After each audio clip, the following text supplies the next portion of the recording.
कळवण तालुक्यातून निघालेला मोर्चा आता नांदुरी मार्गे वणीला इथं पोहोचत आहेत आणि आज हा 6वा दिवस आहे। या 6व्या दिवसापर्यंत हे लोक पायी पायी वणीपर्यंत पोहोचलेत। उद्याला ते नाशिक पोहोचणार आणि तिथून मुंबई मार्गे मंत्रालयात धाड देणार आहेत। तरी धडक मोर्चा हा मंत्रालयाला पोहोचणार आहे। याची शासनाने दखल घ्यावी। त्यांच्या ज्या मागण्या आहेत शेतकरी किसान सभेच्या त्या त्वरित शासनाने मान्य कराव्या आणि गोरगरीब जनतेला आधार द्यावा अशी ह्या लोकांची मागणी आहे। त्यांचं कसत असलेलं फॉरेस्ट प्लॉट वनजमिनी त्यांच्या नावावर करण्यात याव्या। तसेच शेतीमालाला हमी भाव, भात खरेदी झाली पाहिजे, शेतीमालाला 40,000 रुपये बोनस भेटला पाहिजे, ह्या त्यांच्या सर्वसामान्य मागण्या आहेत। त्या मान्य झाल्या पाहिजे। त्यासाठी पायी पायी येत आहे। तरी आतापर्यंत शासनाने त्याची दखल घेतली नाही। तरी इथून पुढे तरी दखल घ्यावी, अन्यथा पूर्णतः रास्ता रोको केले जाईल असे शेतकऱ्यांच्या वतीने सांगण्यात येत आहे।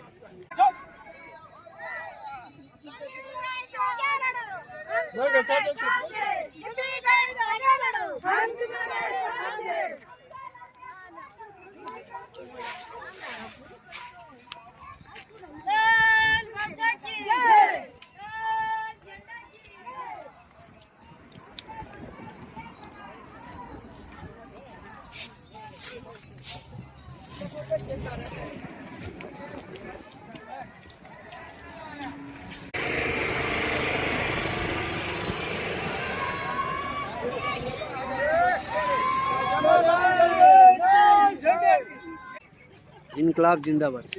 पेक्षा तिथल्या तिथं निघून जातील, मग चांगली गोष्ट आहे।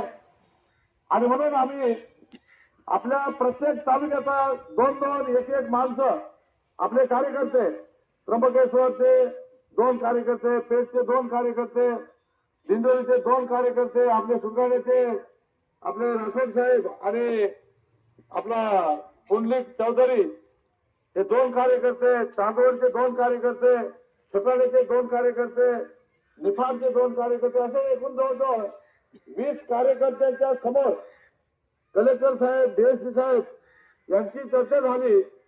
त्यांना आम्ही सांगितलं, तुम्ही जर आम्हाला हे सर्व प्रश्न मोकळे करून देत असाल, आमच्या ताब्यात असलेली जमीन आमच्या नावावर करून देत असाल तर आमची काही हरकत नाही, मग आम्ही तिथूनच निघून जातो। उलट लोकांना पण काम आहे अजून। परंतु हे जर होत नसेल तर विनाकारण तुम्ही अंगावर घेऊ नका।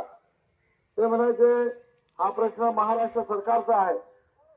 कलेक्टर साहेब अत्यंत प्रामाणिकपणे ते आपल्याशी चर्चा केली, एकदम मनमोकळेपणे चर्चा केली।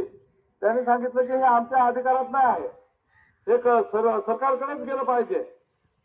पश्चिमेकडे नद्या जाणाऱ्या वाहत जाणारे पाणी हे उचलून इकडे ह्या गिरणा नदीमध्ये आणि गोदावरी नदीमध्ये टाकायचं, हा सुद्धा माझ्या अखत्यारीतला प्रश्न नाही आहे, हा मोठा प्रश्न आहे।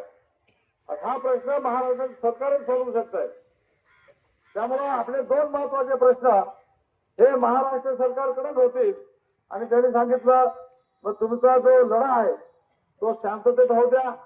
आता काही गोष्टी इथं अजून कार्यक्रम होणार आहे। जैन समाज जो मारवाडी समाज आहे त्यांचा चांदोडला फार मोठा 10 लाखाच्या वरती सबंध देशातून मारवाडी लोक येणार आहेत आणि तिथं तो जवळजवळ 8 दिवस कार्यक्रम आहे। डीएसपी साहेब, कलेक्टर साहेब म्हणायचे की आमच्याजवळ जो पोलीस फोर्स आहे तो अर्धा त्यांच्या बंदोबस्ताला जाईल। तुमचा जर इकडून मोर्चा निघाला, इकडे नाशिककडे तुम्ही बसले तर तुमच्याही बंदोबस्ताला आम्हाला काही माणसं पाठवावी लागतील।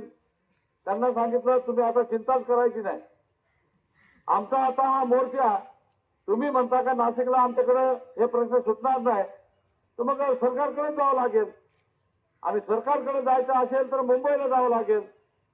म्हणून आपण नाशिक जिल्ह्याची हद्द सोडली की तुमची हद्द संपते।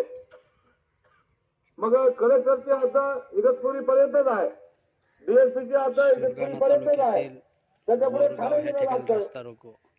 मग तुम्ही 5वा दिवस आहे। मग त्या ठाणे जिल्ह्यावाले आम्ही पाहून अखिल घेऊ भारतीय किसान सभेचे नेतृत्व कॉम्रेड JP गावित यांचे मार्गदर्शनाखाली हे आणि म्हणून मित्रांनो आंदोलन आज पालघर ठाणे जिल्ह्याच्या लोकांचा पालघरच्या कलेक्टर ऑफिसवरती मोर्चा आहे।